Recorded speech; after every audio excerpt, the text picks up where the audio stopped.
Right guys, Fight Ref Simo back here, up and personal with Danny Menity, a full Danny Menity.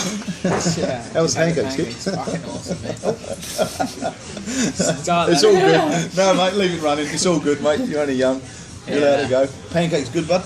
Mate, they were awesome. I'm definitely coming back here. Yeah, why not? Had the mixed lot with chocolate ice cream. Yeah, sounds good.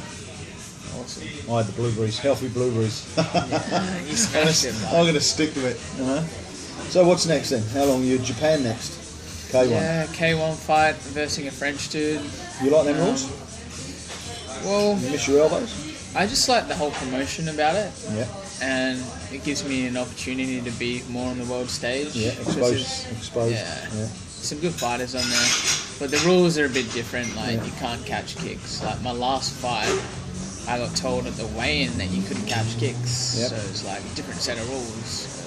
That's it. A bit weird to adjust. It's still in the fight, I was still catching kicks. Yeah. So It's hard, habitual.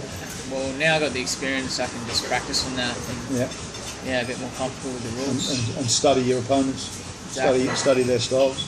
Yeah, exactly. Yeah. Now, I must ask you, there's been a switch by one of the top Lumpini fighters. He's got 3 or 4 belts at Lumpini. He's just switched across and he fought in the cage in KL, One FC, FC cage, the round one. You've seen it? It's pretty cool looking cage. Yeah, I know who you're talking about. And switched across rules. Used Used his Muay Thai to have a good win in the cage. There's a girl this morning. I think she's a Polish girl. Had a good win. Thai boxing skills on. She's crazy in the cage. Joanna.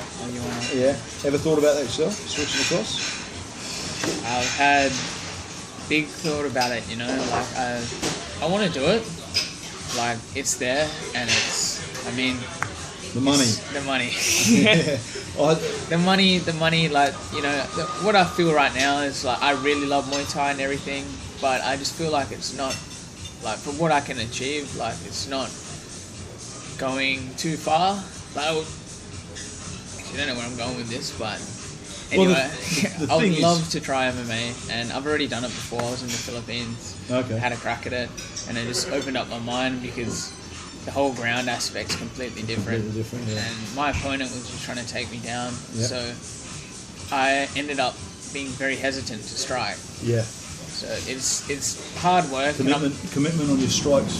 Yeah, I'm not sure if I could, you know, like really get into it, but like it's something I'm thinking of. And, well, you could with the training. You need the right training for it, obviously, but it's a worry for me that the UFC has come in and guys like yourself. Already the UFC guys are getting way more money than you guys. Top level, I'm talking about top level world champions when I say you guys. Have you seen the podcast with John Wayne Parr and Joe Rogan? Yeah. John Wayne's pretty dirty about it. You know, the fact that them guys are super famous, making super money. Yeah. And you guys are not, you know. But boxing's the same. Boxing's always made more money than Thai boxing. Why do you think Thai boxing's the poor sport? I think just the roots of it as well, just how it's sort of represented in Thailand. Like, you know, you got the stadiums, you got like politics and that. Yeah. And it's too many sanctioning bodies, maybe? Too many sanctioning bodies, it's definitely part of it. Just like people not working together. Yeah. And there's a lot, to be honest. Yeah. I mean, if you had the rewards that the UFC got, you would stick to what you know, what you want. I mean, that's the reason you go to Japan, is the money, I suspect, and the exposure. Yeah, exactly. Yeah, like... It's a bit sad our guys don't get the same sort of money, though. Yeah, I wonder if it will ever change as well. Like, what's one of the biggest promotions for Muay Thai right now? Lion Fight, you'd say? Lion Fight, or Glory's a bit more kickboxing, That's isn't it? K1 K1 rules. Yeah. Japan's K1 rules, so there's not really a big one. I had a chat with Adam Bailey about this recently, and I think he hit the nail on the head. The right marketing. We've got a good material. The brand's good, but it's the marketing and getting more businesses online. I think to sponsor the whole thing. Is that why what about your thoughts about it? Like, what about Muay Thai in WA? Well, the standard's phenomenal. Yeah. The standard. I mean, I speak to Nan, and she says like the Falang guy now, the white guy now is as good technique as the Thais, but they've got that strength and, you know, from the Western world, living well all their lives, you know. So our brand, our product is fantastic, but the marketing and selling it correctly, I suppose, and it comes down to promotions. And they're getting bigger though. I mean, we've got Yodson Clyde coming. Yeah. We've just had number 2 from Lumpini come down. Yeah. We've had Nathan Corbett here, John Wayne Parr here. Some of the promoters are doing good things. Yeah. But will it ever get to that level? Exactly. I don't know. You can't even get a right up. You won the world title. Did you get a right up in the West? No. No. It's amazing. Yeah, I sort of expected it too. Yeah. Yeah, it's always been in the back of my mind. Like, you know, I still have to work. I'm a uni student, so. Like, so you're doing uni, you're working, and you're training. Yeah, and it's, you know, I think about it all the time. Like, am I doing the right thing? Like, should I just stick to my studies? Is it worth it? Like, it takes a toll on my body, but the experience I'm getting with it is just phenomenal. So I'm going to keep coming back to it. But I would just love, I'd love to see it grow. Yeah, absolutely. On a world level, like, you know, they talk about getting it into the Olympics and trying to get that. It's quite, you know, it's harder than it.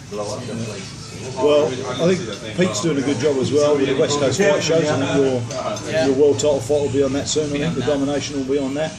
Yeah. So that's more exposure, a bit better, but it's not mainstream yet, but it all helps. Yeah. You're not famous just yet. Yeah. Everybody in our industry, of course, knows who you are, but yeah, it's a tough gig to train and study. And you're working as well. Yeah. Well, the thing is, like, I feel like, you know, the fighters in Japan, right? The K1 fighters, like, that's their job. They're superstars. They get to commit all their time to training. Whereas, say with me, my mind's everywhere. It's like, I'm going to go training. I've got these studies. It's like, I don't feel like it's a career that I can, you know, make money out of and just continue. So it's like, I feel like I can be a lot better fighter if I could just make the money for it. And be 100% commitment to the sport. How good would you be? Yeah, exactly. Well, if you can beat the number 2 on what you do now, it'll be scary. I would love to just have extra time to train twice a day, every day, commit to it, have the sponsors to people look after my nutrition, masseuses, like just the whole package to fighting. It'll be fabulous, eh? UFC fighters, you know. But your training camps when you go to Thailand, where do you head to Thailand? Where's your gym now? Santai Muay Thai, it's in Chiang Mai, so North Thailand. North Thailand. Yeah, great gym. Yeah. Great gym. But that's 100% training there, yeah? Yeah. 2 or 3 times a day? Yeah. Yeah, I first went there when I was 17 years old, and now I try to go back every year. Yep. Just to be able to focus on training. Yep. Well, that's awesome, Daniel. Thank you for your time. Thanks a lot, Mark. Pleasure to see you. Yeah, thanks. Take care, and we'll talk again soon. Not too hungover trying to do this. You enjoy your celebrations, mate. World champion. Well done. Thanks buddy.